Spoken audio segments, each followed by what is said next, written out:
Ninong, parang ang lalim ng iniisip mo.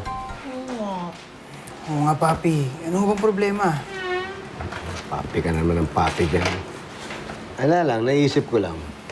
Yung ATM na yan, kahit saan tayo magpunta, kahit saan sulok dito sa bansa natin, ang dami niya eh. Nandyan siya lahat eh. Ang daming ATM. Pero hindi natin nakikita kung mga problema nangyayari doon sa mga taong gumagamit niyan. Oh, true, Sir Spark. Naiyak tuloy ako. Nakakalungkot din pala, no? So sad. Alam mo, Papi, ba't ka nalulungkot? Bakit? Kasi, Papi, may puso ka para sa kapwa. Madalas mo man tinatago at parang wala kang pakialam. Lalabas at lalabas yung kabaitan mo sa puso. Saka sana, no, yung ATM na yan, maglabas na lang siya ng maglabas ng pera. Para na sa gano'n, natutugunan niya yung pangangailangan ng mga tao. Ay. Oh, Ano nangyari? nagbayad ako, ha? Baka may power surge. Yes! Ay, yes. Salamat po! Pinasok na ulo kay Mamaya!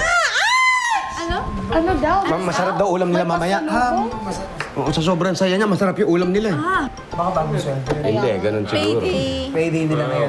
Day ngayon. Or bonus. Kami yung Yes! May pambayad na ako ng kuryente!